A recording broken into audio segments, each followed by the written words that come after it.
Ustadz, gimana hukumnya mencintai suami orang lain?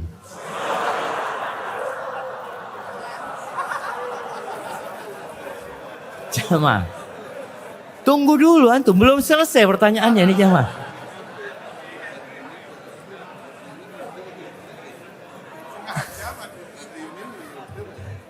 Ana minum dulu jamaah.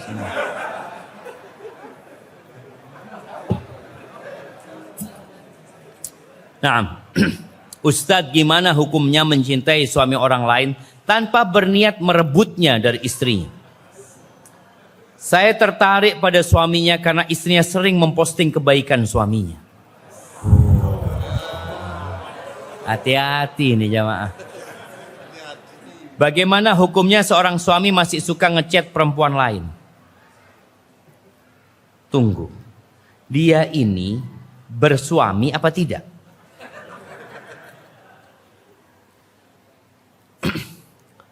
Cinta itu ada karena Allah. Tapi ada cinta karena nafsu. Cinta karena Allah, kita mencintai semua orang baik. Antum umpamanya datang ke masjid. Antum lihat di pojok ada orang sholat ya, sujudnya panjang, kemudian dia berdiri panjang. Antum gak kenal sama orang itu. Lalu dalam hati antum muncul cinta kepada orang ini. Ya Allah, mudah-mudahan orang ini dijaga sama Allah ya. Itu cinta karena Allah. Gak perlu kenal sama orang itu, tapi tahu dengan kebaikan orang itu. Ketika anti tahu ada laki-laki baik sama suaminya ini, Allah, anti cinta karena Allah Azza wa Jalla, selesai. Karena kebaikan-kebaikan dia. Dan semoga rumah tangganya dijaga, anti doakan. Tapi bolehkah sekarang seorang wanita, dia umpamanya seorang janda atau gadis, melihat ada laki-laki baik, kemudian dia ingin menjadi istri dari laki-laki tersebut. Boleh apa enggak jemaah? Boleh apa enggak? Masya Allah. Kok semangat antum jemaah? Boleh. Boleh. Cuma dengan cara yang syar'i. Bagaimana Umar bin Khattab ketika Hafsah putrinya jadi janda. Kalau nggak salah suaminya Hafsah itu meninggal ketika perang Uhud. Janda. Akhirnya Umar datang kepada Abu Bakar. Abu Bakar sudah punya istri. Abu Bakar sudah punya anak. Datanglah Umar menawarkan, ya Abu Bakar, ala uzawwijuka Hafsah? Mau engkau aku nikahkan dengan putriku Hafsah? Ini penawaran orang kepada orang baik.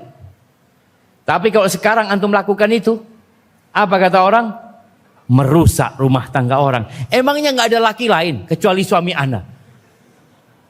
Suamimu itu, Masya Allah, suamimu itu punya kuota berapa? 4. Engkau jangan rakus mengambil semuanya. Sekarang yang rakus ini perempuan. Jangan panjang-panjang, sudah jemaah.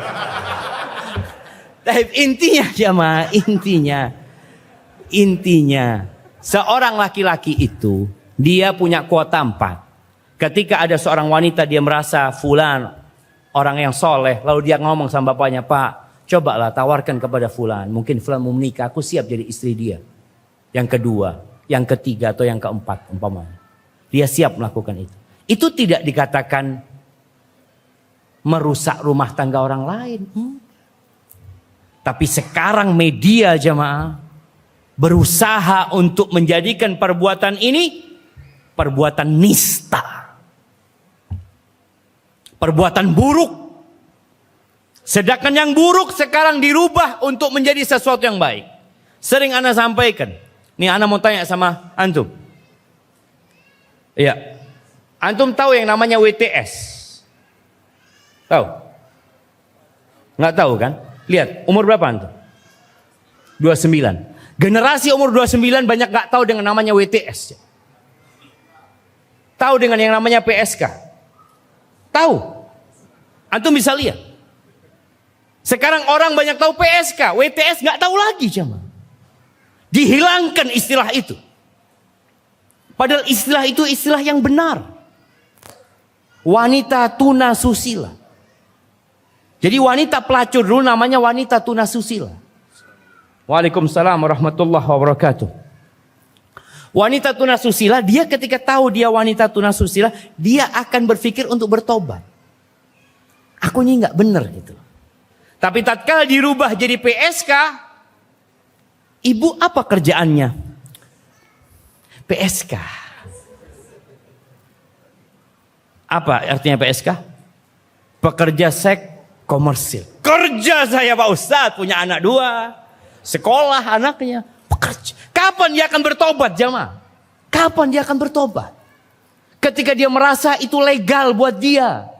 Ana bekerja, ana memberikan nafkah. Yang benar sekarang namanya salah, yang salah namanya jadi benar. Maka tadi seorang laki-laki kadangkala menikah dikatakan selingkuh. Loh, kalau dia menikah benar-benar dia nggak selingkuh. Ketika dia ke tempat pelacur itu selingkuh.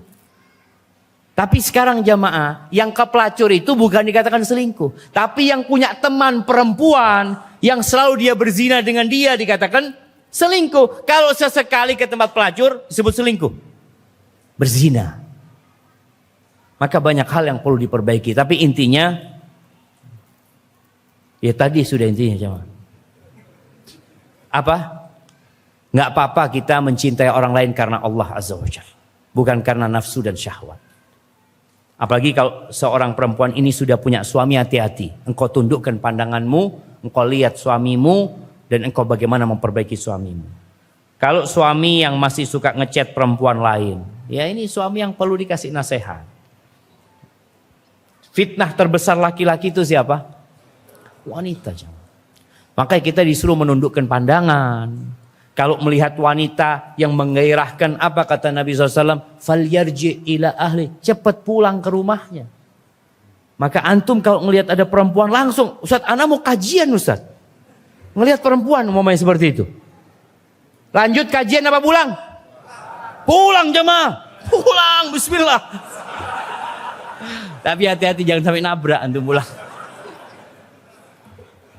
Habis pulang kajian lagi, datang lagi kajian jemaah. Insya Allah udah tenang jemaah.